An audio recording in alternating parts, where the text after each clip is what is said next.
societies that are utilizing the newest technologies to enhance the community and the environment for the patrons and members of the community. I think that it is an excellent opportunity to enhance life for everyone. We have some choices in this life, and we can spend our time being dicks, investing into causing harm for others, or we can invest our time into making our own experience better along with the experience of others. And I think that technology has the ability to remove people who are asked desire to invest in our own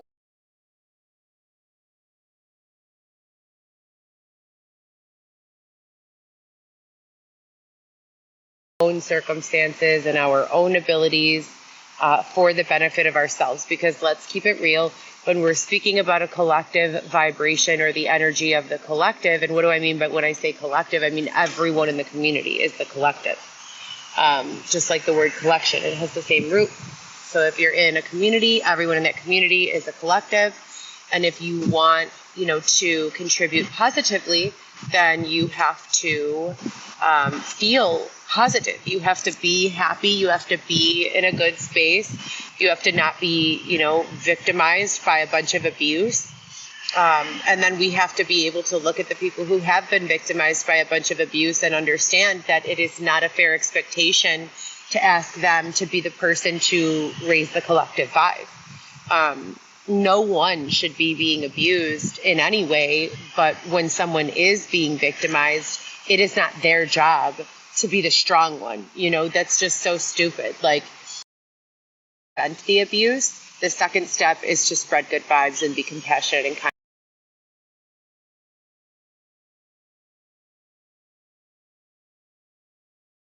Be who we want to be, or at the very least be who we are without fearing retaliation, harm, abuse, etc. Then you're talking about two completely different sets of scenarios where a person has the opportunity, the freedom, and the peace to butterfly, to go from that caterpillar to that butterfly. People who are stuck in these oppressive circumstances and environments,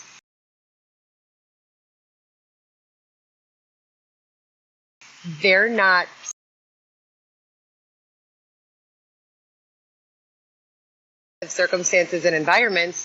they're not sick. They are oppressed. And so that's the difference, and it's a very important difference.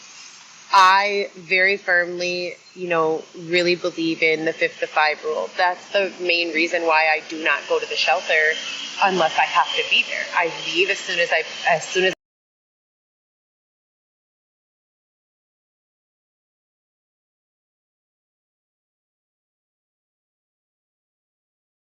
curfew. I don't want curfew. I don't want to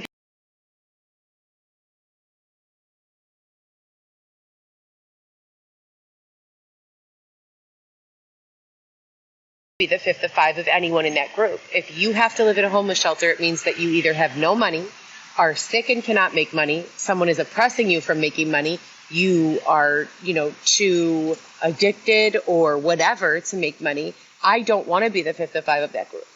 And influence doesn't work when you're asleep. If you're asleep, unconscious, you're not picking up on the habits of others. So that's why I say I'm very intentional with my circle of influence, who I spend my time conversing with, who I spend my time consuming content from, etc. and so forth, because you could be the nicest person in the world and fall on bad times.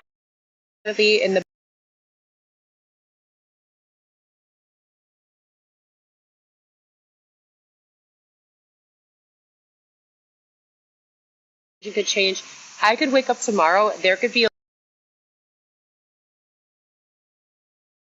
lawyer who's interested in helping me with all of these cases, a civil rights lawyer or someone with a tremendous amount of reach And I could literally win a huge sum of money for all of the adversity that I faced. I could be, speaking to you in a year from now from the driveway of my mansion, sitting in the front seat of my, Mercedes or Range Rover. There's a million different opportunities for income and for me to earn money on, based on what I've been through, not just public speaking, but also in lawsuits, so I'm very eager to look at, here's Forest Park Police. You guys have no idea. Yesterday, well, let me show you. There's two of them right there. Yesterday, and like every single day, we get off the train and go to see our son out here in the suburbs. And there's literally like a group of like 10 to like 20 people spread around the train station. It is so ghetto and dirty. It's filthy. They throw their trash all over the ground. They urinate wherever the fuck. It is so disgusting. We're not talking about people who are stuck in the middle of the night with nowhere to go. It is daytime. There's like bushes and trees all over the place.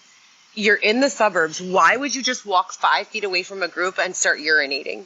Like, it's just, they're animals, like literal animals with no training. It's disgusting as fuck. It needs to be stopped. And I'm sitting out here like, this is Forest Park where we have a high tax bracket. How are they not arresting these people?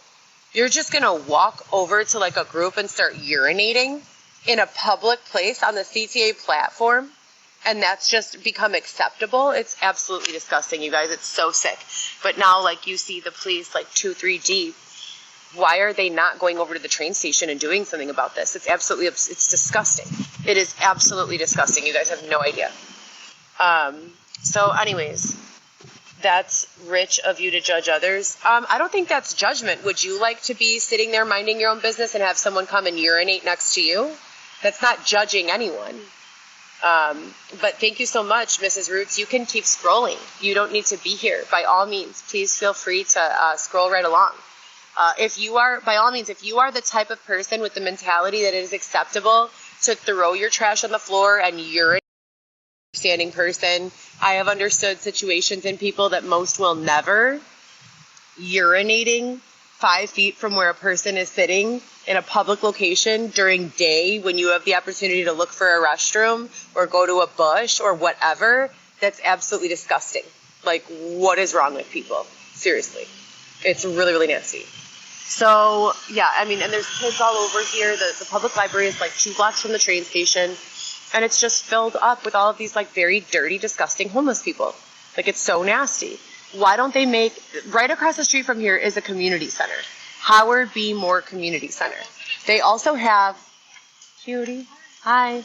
They also have a food bank there. Why are these people adults who most of them look like they've either just gotten released from prison recently or have absolutely no clothes, have an odor to them? Why aren't they going to the community center? Why would they be here at the public library where there are a bunch of toddlers and children with stay-at-home moms? This is not acceptable. Literally, kitty corner to the library is a community center. Howard B. MOHR, Forest Park Community Center. Why wouldn't these people be welcomed into that type of an environment and assisted immediately with clothing? These are the types of things that I continue to discuss that are common sense to me, that make absolutely no sense that they continue to go on unaddressed. We're all just going to keep looking the other way when we get off a train and walk by 5 to 10 adults who are openly urinating and openly selling drugs or attempting to sell drugs. I walk by and because I'm white getting off the train, they're asking me like if I want to have a blow. I don't even know what that means. Like, I tell them all the time, listen, you're at a train station. There's security all around. No, I don't do drugs. Please stop asking me to do drugs. No, thank you. Then I go inside and I tell the security, there are 6 of you. I've counted 6 security guards here. 6. 1, 2, 3, 4, 5, 6. With German shepherds that have like muzzles on them. And they're just like all over the train station. How are you guys going to let this go on? On top of that, they have the Forest Park Police.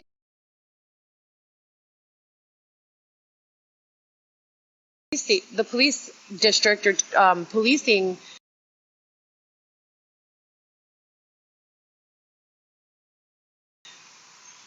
street, I guess they're called officers. The ones that like drive around. constantly driving around. How do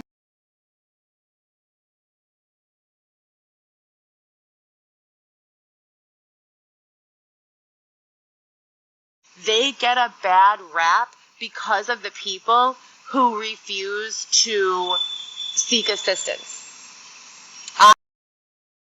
With housing instability for 5 years.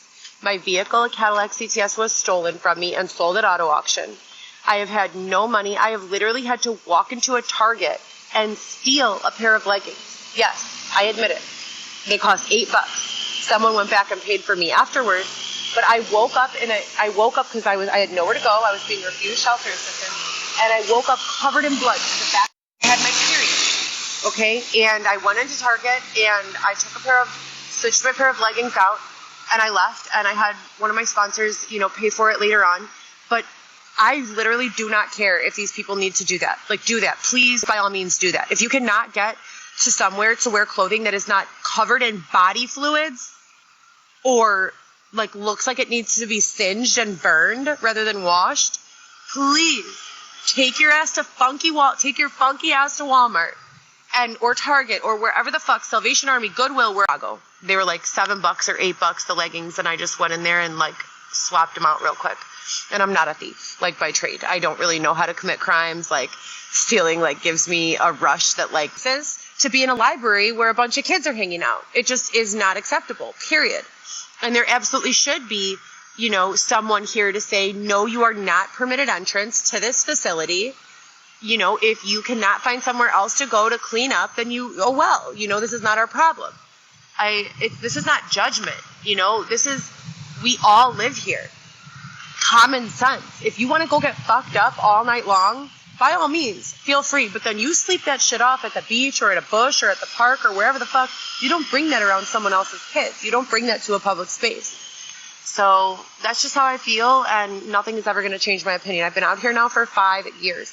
I am 37 years old. I have 4 children. My children lived with me from the moment they were born all the way until 2020 when I was unlawfully thrown out of my home. This is not a gig. This is not a gimmick. This is not a, some sort of cry for attention.